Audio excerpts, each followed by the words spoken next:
ओम शांति।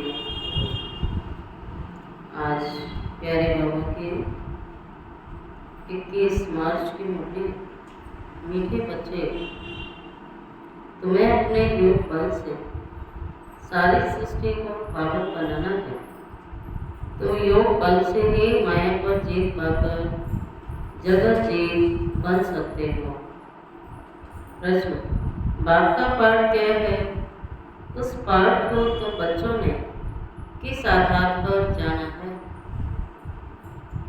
बाप का पाठ क्या है? उस पाठ को तुम बच्चों ने किस आधार पर जाना है?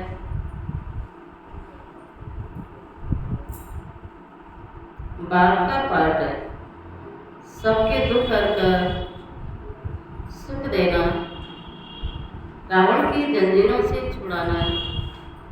जब बाप आते हैं तो भक्ति की रात पूरी होती है। बाप तुम्हें स्वयं अपना और अपनी जायदाद का परिचय देते हैं। तुम एक बाप को जानने से ही सब कुछ जान जाते हो। गीत, तुम ही हो माता पिता, तुम ही हो, तुम ही हो बंधु सखा, तुम ही हो। ओम शांति। बच्चों ने ओम शांति का अर्थ समझा है, बाप ने समझाया है। हम आत्मा है। इस सृष्टि ड्रामा के अंदर हमारा मुख्य पार्ट है। किसका पार्ट है? आत्मा शरीर धारण कर पाठ बजाती है, तो बच्चों का आत्म अभिमानी बना रहे हैं। इतना समय देहाभिमानी थे, अब अपने को आत्मा समझ बाप को याद करना है। हमारा बाबा आए हुए हैं। ड्रामा प्लान अनुसार बाबा आते हैं रात्रि में। कब आते हैं? तिथि और तारीख कोई है? ऐसे कोई तिथि पता है आज तक कि बाबा इस डेट को आए, इस इतने बज के इतना सेकेंड हुआ, इस दिन आए? ऐसा तो कुछ भी नहीं पता है। तिथि तारीख उनकी होती है जो लौकिक जन्म लेते हैं, तो उनकी जन्म पत्री भी बनानी होती है और सारी चीज़ें एक्यूरेट याद रखनी पड़ती है। बाबा कहता है जो लौकिक जन्म लेते हैं ना, उनकी तिथि तारीख होती है। जन्म लेने का जो समय है उनको कर दिया जाता है। अब ये तो पारलौकिक पिता है ना, बाबा कह रहे तो भगवान है, वो तो अवतरित होता है, दिव्य जन्म लेता है। मनुष्य सदृश जन्म नहीं लेता है जो तिथि तारीख निकालनी है। तिथि तारीख तो उन्हीं की होगी ना, लौकिक वालों की। तो पारलौकिक लौकिक जन्म तो नहीं है ना ये। श्री कृष्ण की तिथि तारीख समय आदि सब दे देते हैं। इनका तो कहा जाता है दिव्य जन्म। बाप इनमें प्रवेश करके बताते हैं बेहद का ड्रामा है। उसमें आदर कर पर जब रात अर्थात पूरा अंधियारा होता है तब मैं आता हूँ। तिथि तारीख कोई है नहीं। इस समय भक्ति भी तमो प्रधान है। आदर कर पे बेहद का दिन। बाप खुद कहते हैं मैंने इनमें प्रवेश किया है। गीता में भी है भगवान वाच, परंतु भगवान मनुष्य तो कभी नहीं हो सकता है। श्री कृष्ण दैविक गुणों वाला है, देवता है। ये मनुष्य लोग क्या, जिसने भी शरीर लिया है, या तो वो देवता कहलाएगा या मनुष्य कहलाएगा, लेकिन परमात्मा नहीं कहलाएगा। सिर्फ परमात्मा, इसका शरीर नहीं है। हम सबने शरीर लिया तो हम दिव्य आत्मा कहलाएंगे, महान आत्मा कहलाएंगे, है ना। लेकिन बाबा ने कहा मैं शरीर ही नहीं लेता हूँ, इसलिए मेरा नाम परमात्मा। वो सदैव परम है। परे से परे रहने वाला है, परमात्मा है। तो परमात्मा की जो टाइटल है वो किसी भी देवताओं को या मनुष्यों को नहीं दिया जाएगा। आधा कल्प बेहद का दिन, बाप खुद कहते हैं मैंने इनमें प्रवेश किया है। गीता में भगवान वाच लिखा है, परंतु भगवान मनुष्य तो हो ही नहीं सकता है। श्री कृष्ण दैवी गुणों वाला है, ये मनुष्य लोग है, ये देव लोग नहीं है। गाते हैं ब्रह्मा देवताय नमः, विष्णु देवताय नमः और शंकर देवताय नमः। बाबा कहते हैं सब सूक्ष्म वतन वासी है। बच्चे जानते हैं वहाँ हड्डी मांस नहीं होता है। कहाँ सूक्ष्म वतन की बात है, वो हड्डी मांस नहीं होता है। वह सूक्ष्म सफेद छाया जब मूल वतन में, तो आत्मा को न सूक्ष्म शरीर छाया वाला है और न ही हड्डी वाला है। इन बातों को कोई भी मनुष्य मात्र नहीं जानते। बाबा ही आकर सुनाते हैं, ब्राह्मण ही सुनते हैं। बाबा कहता और कोई नहीं सुनते। ब्राह्मण वर्ण होता ही भारत में है। वह भी कब होता है जब परम पिता परमात्मा प्रजापिता ब्रह्मा के द्वारा ब्राह्मण धर्म की स्थापना करते हैं। अब इनको रचयिता भी नहीं कहेंगे। क्यों? नई रचना कोई नहीं रची जाती है। आत्मा नष्ट नहीं होती है, वैसे नहीं है कि आत्मा तो अविनाशी संतान है ना बाबा की। हम सभी आत्माएं इमॉर्टल है, अविनाशी है ना। इसलिए बाबा कहता है जो सत्य है, चैतन्य है, आनंद स्वरूप है आत्मा, उसको बनाया नहीं जाता है, पहले से ही बनी बनाई है। बाबा कहता है मैं रचयिता भी नहीं, क्योंकि ड्रामा भी पहले से बना, आत्मा भी बनी हुई है। तो जिनका निर्माण किया जाता है, तो जो अविनाशी सत्ताएं हैं उनका निर्माण नहीं किया जाता है, ऑलरेडी बनी हुई है। सिर्फ बाबा क्या कहते हैं, मैं रिज्यूनेट करता हूँ, पुराने से नया परिवर्तन करता हूँ। आप बुलाते हो बाबा पति दुनिया में आकर हमें पावन बनाओ। अभी तुमको पावन बना रहे हैं, तुम फिर योग बल से इस सृष्टि को पावन बना रहे हो। माया पर तुम जीत पाकर जगत जीत बनते हो। योग बल को साइंस बल भी कहा जाता है। ऋषि मुनि आदि सब शांति चाहते हैं, परंतु शांति का अर्थ तो जानते भी नहीं है। यहाँ तो जरूर पाठ बजाना है। शांति नाम में स्वीट साइलेंस सॉन्ग। तुम आत्माओं को अब ये मालूम है कि हमारा घर है Shanti Dham. Sweet silence song. तुम आत्माओं को अब ये मालूम है कि हमारा घर शांति धाम, और हम आत्माएं यहाँ से यहाँ ही हैं पाठ बजाने। हम आत्माएं यहाँ पाठ बजाने आती हैं। तुम्हारा घर स्वीट साइलेंस सॉन्ग बात को भी बुलाया है, हे पतित पावना, दुख करता सुख करता हो, आपको इस रावण की जंजीरों से छुड़ाओ। भक्ति है रात, ज्ञान है दिन। तो बाबा कहता है रात मुर्दाबाद और दिन जिंदाबाद होना है। ये खेल है सुख और दुख का। तुम जानते हो पहले हम स्वर्ग में थे, नीचे उतरते उतरते अभी नर्क में आ गए। स्वर्ग में थे, ऊंचाई पर थे। बाबा कहते सृष्टि बहुत ऊंची थी, लेकिन उतरते उतरते बाबा कहते हेल में आ गए। हेवन से ये हेल तक की यात्रा है 5000 सालों के। बाबा कहते हैं ये जर्नी है जो तुमने आरंभ की थी। कहाँ से? स्टार्टिंग पॉइंट क्या है? सत्युग। एंडिंग पॉइंट क्या है? कलयुग। बाबा ने कही जर्नी है आपकी, और इस जर्नी को आपने 5000 सालों में कंप्लीट किया है। अब बाबा आया है, तो बाबा कहता है रिटर्न जर्नी है, कभी चलना है। उतरते उतरते नीचे हेल में पड़े हैं। कलयुग कब खलास होगा, सतयुग कब आएगा, ये दुनिया वाले नहीं जानते हैं। वो कह देते हैं अभी तो शुरू हुआ है कलयुग, बाबा कह रहा है आप सतयुग आने वाला है। ऐसा दुनिया में कोई भी नहीं कह रहे हैं कि सतयुग आने वाला है, ये तो बाबा ने आके बताया। तो बाप को जानने से बाप के द्वारा सब कुछ जान गए हो।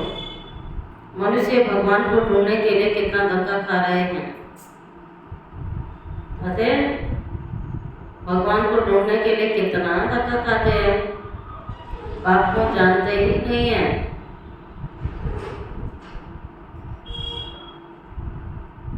जाने तब जब बाप आकर अपना और जायदाद का परिचय दे, वर्षा बाप से ही मिलता है, माँ से नहीं मिलेगा। इनको मम्मा भी कहते हैं, ये हमारी माता है, बड़ी माता है ब्रह्मा, छोटी माता है जगदम्बा, ये हमारी मम्मा है, माँ है। इनसे वर्षा नहीं मिलता है, माता से वर्षा नहीं मिलता है। माता तो पालन के लिए होती है, जन्म देने के लिए होती है, लेकिन प्रॉपर्टी नहीं मिलती कभी भी। इनको तो याद नहीं करना है। ब्रह्मा विष्णु शंकर भी शिव बाबा के बच्चे हैं, यह भी कोई जानते नहीं है।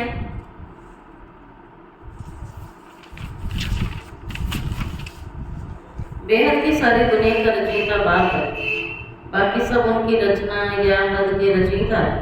अब तुम बच्चों को बाप कहते हैं मुझे याद कर, तो तुम्हारे विक्रम विनाश हो जाएंगे। मनुष्य बाप को नहीं जानते तो किसको याद करेंगे? सारे संसार में जब बाप का परिचय ही नहीं है तो याद भी कैसे करेंगे? मुझे याद करो तो तुम्हारे विक्रम विनाश हो जाएंगे। मनुष्य बाप को जानते ही नहीं है, इसलिए बाप कहते हैं कितने निधन के मन पड़े, यह भी ड्रामा में नूद है। भक्ति और ज्ञान दोनों में सबसे श्रेष्ठ कर्म है दान करना। भक्ति मार्ग में ईश्वर अर्थ दान करते, किस लिए करते? कोई कामना तो जरूर रहती है ना।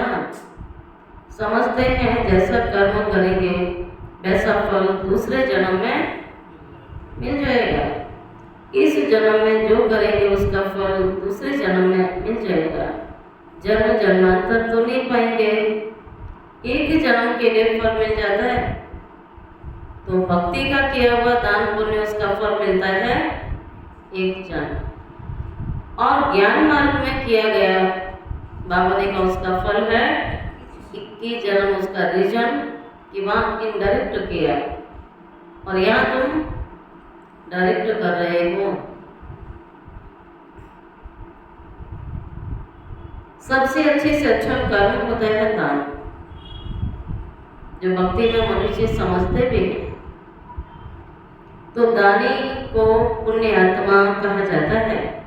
कहते हैं ना बहुत दान और पुण्य करने वाला है, तो दानी को पुण्य आत्मा कहा जाता है, क्योंकि दान करना पुण्य होता है। भारत को महादानी कहा जाता है। भारत में जितना दान होता है उतना और कोई खंड में नहीं होता है। बाबा आकर बच्चों को दान करते हैं, बच्चे फिर बाप को दान करते, कहते बाबा आप आएंगे तो हम अपना तन मन धन सब आपके हवाले कर देंगे। याद है ऐसा किया कहा था आपने? बाबा कहते हैं आपने तो ऐसे वायदे मेरे से बहुत बारी किए मंदिरों में बैठ करके, अब तुम्हें याद नहीं हो अलग बात है, लेकिन तुमने कहा था कि भगवान आप आएंगे तुम तन मन धन आपके हवाले करेंगे। आपको बिगड़ हमारा कोई भी नहीं है। नहीं तो मंदिरों में सुनो जाके अभी भी बोलते हैं भगवान आपके सिवाय हमारा कोई भी नहीं। कहते जीने का सहारा तेरा नाम है, तो कहते हैं आपके सिवाय कोई भी नहीं है।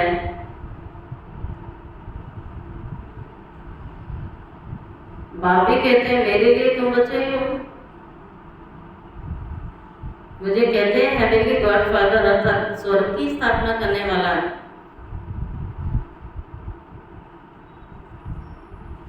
तो बाबा ने कहा देखो मैं आकर तुमको स्वर्ग की बादशाही देता हूँ।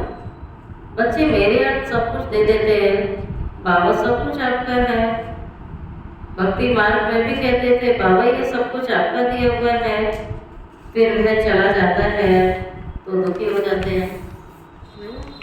क्यों कहेंगे भगवान आपका दिया हुआ सब कुछ है लेकिन चला गया तो दुखी हो जाते हैं। वह है भक्ति का अल्पकाल का सुख। बाप समझाते हैं भक्ति मार्ग में तुम मुझे दान पुण्य करते हुए डायरेक्ट, उसका फल तो तुमको मिलता रहता है। अब इस समय मैं तुमको कर्म अकर्म और विकर्म का राज बैठ के समझाता हूँ। भक्ति मार्ग में तुम जैसे कर्म करते हो उसका अल्पकाल सुख भी मेरे द्वारा ही तुम्हें मिलता है।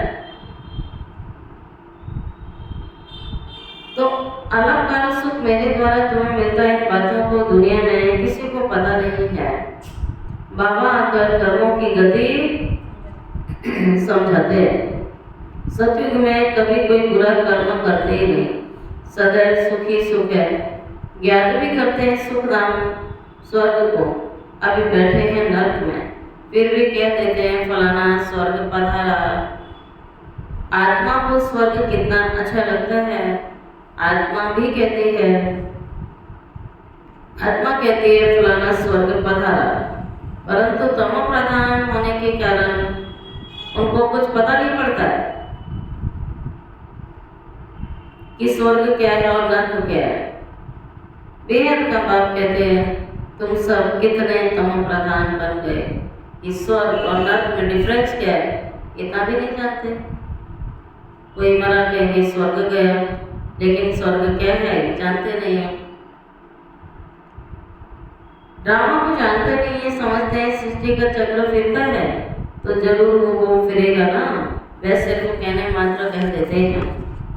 अभी ये संगम का समय चल रहा है, इस एक ही संगम का गायन है। आधा कल्प देवताओं का राज्य चलता है, फिर वह राज्य कहाँ चला गया, कौन जीत लेते हैं यह भी किसी को पता नहीं है। बात कहते हैं रावण जीत लेता है, उन्होंने फिर देवताओं और असुरों की लड़ाई बैठ बना दी है। बाबा कहते हैं 5 विकारों रूपी रावण से हार जाते हो, फिर जीत भी पाते हो रावण पर। तो ये बाबा कहते हैं लड़ाई है तुम्हारी, रावण से तुम जीत भी पाते हो, लड़ाई में हार जीत दोनों होती है। तो हम रावण से आधा कल्प हार जाते हैं, आधा कल्प विजयी हो जाते हैं। तो जब वो विजयी हैं तो दुनिया स्वर्ग है, जब हार जाते हो तो अपना राजपाट हार गए तो नर्क बन गया। तुम तो पूज्य थे, जब जीत थी तो पूज्य थे, तो दिन था स्वर्ग था। पुजारी बन गए तो पतित काले बन गए। रावण से हारे ना, ये तुम्हारा सबसे बड़ा दुश्मन हुआ ना, जिसने तुम्हारा स्वर्ग छीन लिया, सुख चैन छीना, तुम्हें नर्क में ले जाने वाला गिराने वाला रावण हुआ ना, तो सबसे बड़ा दुश्मन। तुम सदैव जलाते आए हो ना, दुश्मन है तभी तो जला रहे हो, खुशी मनाते हो, मेला लगाते हो ना रावण पर, दशहरे पर मेला लगता है, परंतु तुम्हें पता नहीं है। बाबा समझाते हैं रावण के कारण तुम पतित बने हो। इन विकारों को माया कहा जाता है। माया जीत जगत जीत, माया जीत जगत जीत। विकार ही रावण है, विकार ही माया है। तो बाबा कहता माया जीत सो जगत जीत। ये रावण सबसे पुराना दुश्मन है। अभी श्रीमत से तुम इन 5 विकारों पर जीत पाते। बाबा आया है जीत पहनाने, ये खेल है। माया ते हारे हार, माया ते जीते जीत, जीत बाबा ही पहनाते हैं। इसलिए इनको सर्वशक्तिमान कहा जाता है। शक्तिशाली ही जीत पहना सकता है। सारे संसार में उससे हार मान ली, सबने तो कह दिया इन विकारों के बिना तो जीवन ही नहीं है ना, इनको जीतना असंभव है। पूरी सृष्टि में साधु संत महात्माएं सबने ये बात बोली, कि इन विकारों को तो जीत पाना बहुत मुश्किल है, और भगवान उसी पर जीत पहना रहा है। तो सर्वशक्तिमान वर जिसे सबने हार मान दी, जिसकी गुलामी में सब आत्माएं आ गई और भगवान उन्हीं पर जीत पहनाने आया है, तो सर्वशक्तिमान हुआ ना।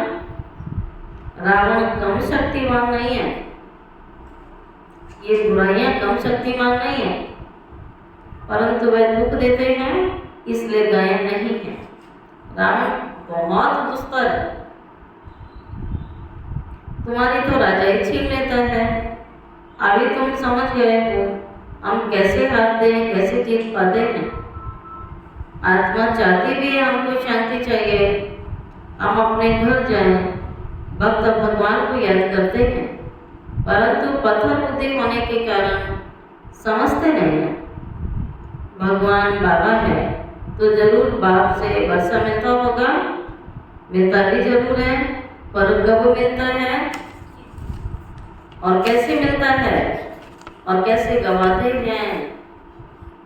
कोई अवध स्वराज्य कैसे पाया, कैसे गवाया, कौन सी घड़ी थी, क्या प्रोसेस था, कौन सा मेथड था, पता नहीं वाला। बाबा कहता है मैं इस ब्रह्मा के तन के द्वारा बैठ तुम्हें समझाता हूँ। तो मनुष्यों को समझाने के लिए मनुष्य तन को अपना माध्यम बनाया और ब्रह्मा तन को माध्यम बना के बाबा कहता मैं तुम्हें समझा रहा हूँ, बैठ के समझा रहा हूँ। कोई ऊपर से प्रेरणा नहीं कर रहा है, कोई ऐसा नहीं है कि उसने एक बार सुना दी मुरली, रोज समझा रहा है। पर रोज रोज कोई चीज मिलती है तो उसकी कदर नहीं होती इतनी, जबकि भगवान कहते हैं मुरली भगवान की है। इसका भी रिकॉर्ड है भगवान के पास कि मैंने तुम्हें कितना समझाया। कोई ये आत्मा नहीं कहेगी कि मुझे इस बात पर नहीं समझाया। बाबा ने हर टॉपिक पर समझाया, हर टॉपिक पर पढ़ाया उसने। मैं इस ब्रह्मा तन के द्वारा तुम्हें बैठ समझाता हूँ, ये बात क्लियर समझाई हुई है ना, फिर भी कईयों को निश्चय ना बैठे तो भगवान क्या करेगा। वो तो बार बार कहता मैं तो निराकार हूँ, दीन ध्यान दीदार की आश नहीं रखो। मैंने इनमें प्रवेश किया, इसको तो मैंने अडॉप्ट किया, इसको तो मैंने रचा है। कल की मुरली थी, ये तो मेरा बच्चा है, इसको भी याद नहीं करना है। आज कहा मामा को भी याद नहीं करना है, याद तो तुम्हें मुझे करना है। जो बाबा बार बार अपना परिचय देता है मैं अजन्मा हूँ, मैं तुम्हारी तरह जन्म नहीं ले सकता, मैं तो जन्म मरण से न्यारा हूँ, फिर भी निश्चय ना हो। मुझे भी ऑर्गन्स चाहिए ना। बाबा रोज अपना गहराई से परिचय देते हैं, मुझे ऑर्गन्स चाहिए ना बोलने के लिए। मुझे अपनी कर्मेंद्रियां हैं कि नहीं, सूक्ष्म बदन में कर्मेंद्रियां हैं, चलते फिरते जैसे मूवी बाइस्कोप होता है ना, ये मूवी टॉकी बाइस्कोप निकले हैं तो बाप को भी समझाने में सहज होता है। उनका बाहुबल है, तुम्हारा है योग बल, ठीक है। तो मूवी टॉकी बाइस्कोप निकले हैं, बाबा भी कह रहा है ये संसार में क्या है, बाइस्कोप है, ये फिल्म चल रही है। उनका बाहुबल आपका योग का बल। वे दो भाई भी अगर आपस में मिल जाएं तो विश्व पर राज्य कर सकते हैं, परंतु अभी तो फूट पड़ी हुई है रूस और अमेरिका। बच्चों को साइलेंस का शुद्ध घमंड रहना चाहिए। तुम मनमना हो के आधार से साइलेंस के द्वारा जगत जीत बन जाते हो, वह है साइंस घमंडी। तुम साइलेंस घमंडी अपने को आत्मा समझ बाबा को याद करते हो, याद से तुम सतो प्रधान बन जाएंगे। बहुत सहज उपाय बताते हैं, तुम जानते हो शिव बाबा आया हुआ है हम बच्चों को फिर से स्वर्ग का वर्षा दे रहे हैं। तुम्हारा जो भी कलयुगी कर्म बंधन है, बाप कहते हैं उनको भूल जाओ। 5 विकार भी मुझे दान में दे दो। तुम जो मेरा मेरा करते आए हो, मेरा पति, मेरा फलाना, ये सब भूल जाओ। बाबा कितना हमें ऊंचा ज्ञान देता है, कितना सत्य ज्ञान देता है, सत्यता बताता है। क्योंकि जो मेरा मेरा कर रहे हो, चाहे कुछ भी करते हो, तुम्हारा और मेरा समाप्त, तब मेरा काम क्या है? ऐसे तो कोई कहेगा कि क्यों नहीं याद करेंगे, वो तो मेरा है। लेकिन सेकंड में मरा, मेरा गया, तुम्हारा तो मेरा लेके जाओ फिर।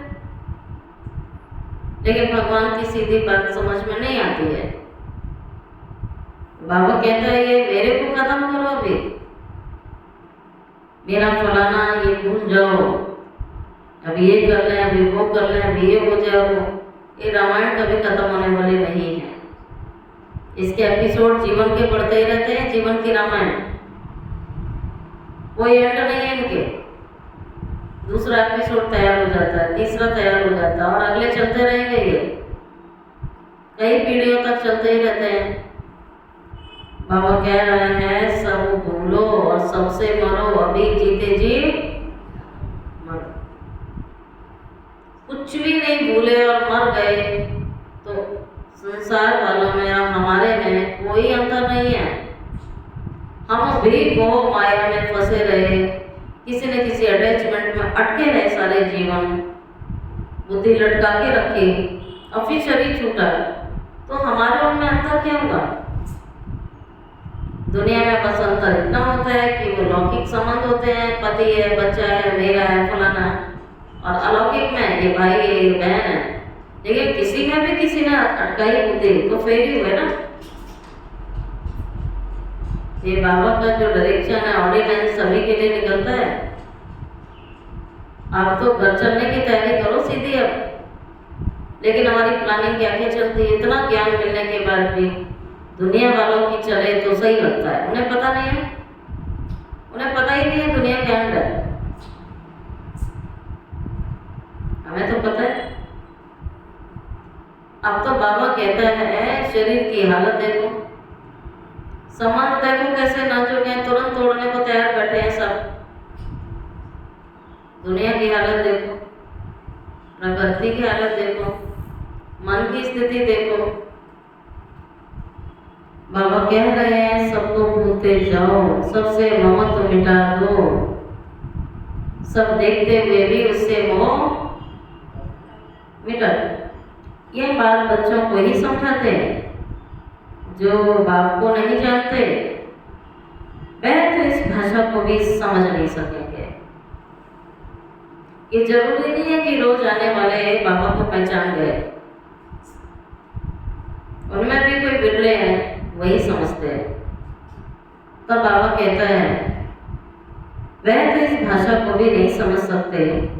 बाबा आकर मनुष्य से देवता बनाते हैं। देवताएं तो सतयुग में होंगे, कलयुग में मनुष्य होते हैं।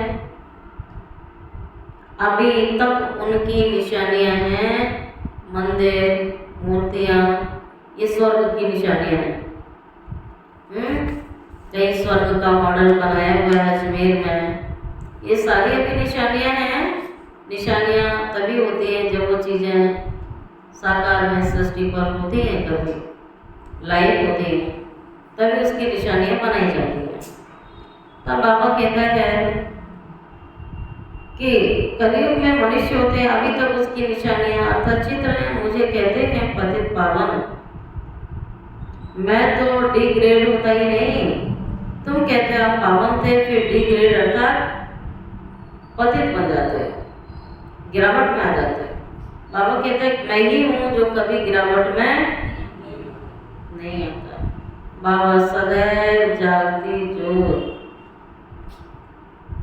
बाबा की ऊर्जा कम नहीं होती, आत्माओं की ऊर्जा कम ज्यादा होती है, आत्माओं की लाइट कम ज्यादा होती है। बाबा अगर तुम्हें पावन बनाते हैं, बाबा तो पावर हाउस है ना स्वयं, तो हम अपने घर में जाए। ये स्पिरिचुअल नॉलेज है। अविनाशी क्या करता है, ये नई नॉलेज है। अभी तुमको ये नॉलेज सिखाता हूँ। रचयिता और रचना के आदि मध्यंतर का राज बताता हूँ। अभी ये पुरानी दुनिया है, इसमें तुम्हारे जो भी मित्र संबंधी आते हैं, देश है सबसे ममत्व। बाबा कह रहे हैं निकाल दो अभी, मेरा पति, मेरा घर, मेरा बच्चा। तो बाबा कह रहा है अपनी देह से निकालो, सबसे पहले अपनी देह से निकालो। अभी तुम बच्चे अपना सब कुछ क्या करते हो?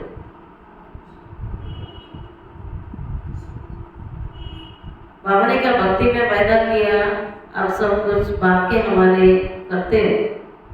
बाबा फिर स्वर्ग की बादशाही 21 जन्मों के लिए तुम्हारे हवाले करेंगे। तुम अपना सब कुछ बाप के हवाले करोगे तो बाबा 21 जन्मों के लिए तुम्हारे हवाले कर देते हैं। लेन देन होती है ना, दोगे तो मिलेगा ना, तो लेन देन का हिसाब तो चलता है, भगवान के साथ भी हमारा चलता है। बाबा तुम्हें 21 जन्मों के लिए राज्य भाग्य देते हैं। 21 जन्म 21 पीढ़ी गए जाते हैं ना, अर्थात 21 जन्म पूरी लाइफ चलेगी, बीच में कभी शरीर नहीं छूटेगा। बाबा पूरी 21 पीढ़ी की गारंटी कर रहा है। अकाले मृत्यु नहीं होती है, तुम अमरपुरी के मालिक बनते हो, तुमको कभी काल नहीं खा सकेगा। अभी तुम मरने के लिए पुरुषार्थ कर रहे हो। बाबा कह रहे हैं तुम मरने का ही पुरुषार्थ कर रहे हो, ठीक है। वो दुनिया की तो अलग है ना मरना, यहाँ भगवान जीते जी मरने की बात कर रहा है। बाप कहते हैं देश है, देखे सब संबंध छोड़ो, एक बाप से संबंध रखना है। अब जाना ही है सुख के संबंध में, दुख के बंधनों को भूलते जाएंगे। गृहस्थ व्यवहार में रहते पवित्र तो बनना ही है। बाप कहते हैं मामेकम याद करो, साथ साथ दैवी गुण धारण करो, इन देवताओं जैसा बनना है। यह लक्ष्य है, ये ऑब्जेक्ट है। ये लक्ष्मी नारायण स्वर्ग के मालिक थे, इन्होंने कैसे राज्य पाया, फिर कहाँ गए, यह किसी को पता नहीं है। अभी तुम बच्चों को दैवी गुण धारण करने हैं, किसको भी दुख नहीं देना है। बाबा है ही दुख करता सो करता, तुमको सुख का रास्ता सबको बताना है, अर्थात अंधों की लाठी बनना है। अभी बाप ने तुम्हें ज्ञान का तीसरा नेत्र दिया है, तुम जानते हो बाप कैसे पाठ बजाते हैं। अभी बाप जो तुमको पढ़ा रहे हैं, यह पढ़ाई प्राइवेट हो जाएगी। देवताओं में ये नॉलेज रहती नहीं है। तुम ब्रह्मामुख वंशावली ब्राह्मण ही रचिता और रचना के ज्ञान को जानते हैं, और कोई जान नहीं सकेंगे।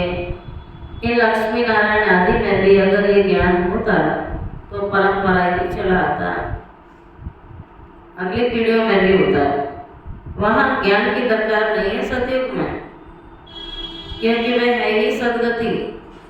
अभी तुम सब कुछ बाप को दान देते हो, बाप तुम्हें 21 जन्मों के लिए सब कुछ दे देते हैं। ऐसा दान कभी होता नहीं है, तुम जानते हो हम सर्वंश दे देते हैं। बाबा ये सब कुछ आपका है, बोलो आप ही हमारे सब कुछ हो। दिल से बोल रहे हो तो देना भी पड़े, सिर्फ गाना थोड़ी ना, हाँ देना पड़ेगा। आप ही हमारे सब कुछ हो, तुम्हें वो माता अच्छा पिता तुम्हें गया ना, तुम्हें वो बंधु अच्छा सखा, तुम्हें पाठ तो बजाते हैं ना, बच्चों को अडॉप्ट भी करते हैं, फिर खुद ही पढ़ा रहे हैं, फिर खुद गुरु बन सबको ले जाते हैं। कहते हैं तुम मुझे याद करो तो तुम पावन बन जाओगे। माता पिता बंधु सखा सब कुछ है। तो आज का गीत कौन सा सुना?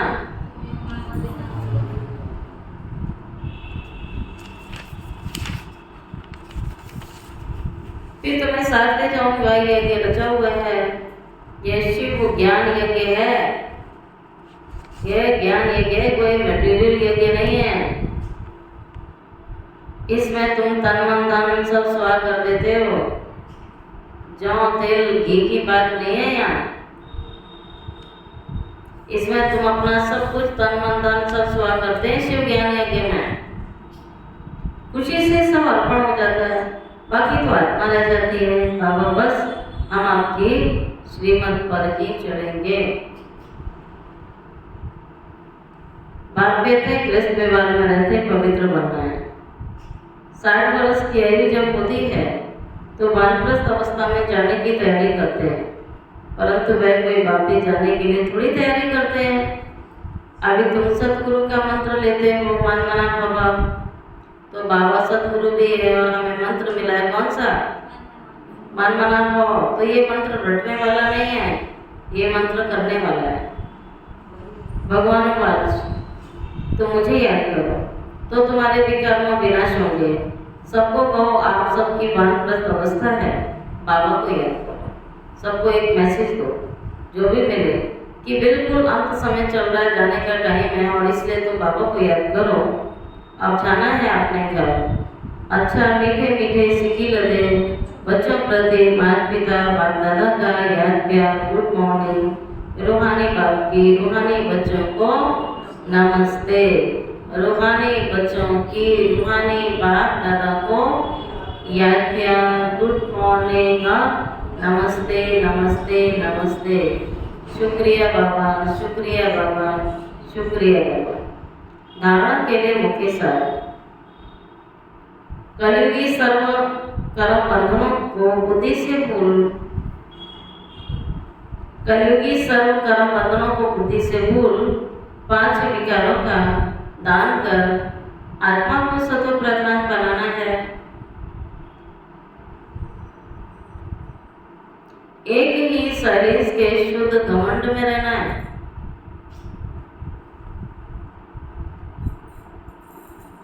सेकंड पॉइंट, इस रुद्र ज्ञान यज्ञ में खुशी से अपना तन मन धन सब अर्पण कर सफल करना है। इस समय सब कुछ बाप हवाले कर 21 जन्मों की बादशाही बाप से लेनी है। वरदान, रोग के अंश का भी त्याग करने वाले स्वमानधारी पुण्यात्मा भव। रोग के अंश का भी त्याग करने वाले स्वमानधारी पुण्यात्मा भव। स्वमानधारी बच्चे सभी को मान देने वाले होते हैं, दाता होते हैं। दाता अर्थात रहम दिल, उनमें कभी किसी भी आत्मा के प्रति संकल्प मात्र भी रोग नहीं रहता है। ये ऐसा क्यों, ऐसा नहीं करना चाहिए, ऐसा नहीं होना चाहिए। ज्ञान ये कहता है, ज्ञान ये कहता है क्या? यदि सूक्ष्म रोग का अंश है, लेकिन स्वमानधारी उन्हें आत्माएं गिरे हुए को उठाएंगी, सहयोगी बनाएंगी। वे कभी ये संकल्प भी नहीं कर सकती कि यह तो अपने कर्मों का फल भोग रहे हैं। बोलते हैं ना, कई बोल देते हैं ये संकल्प भी नहीं कर सकते तो अपने कर्मों का फल भोग रहे हैं।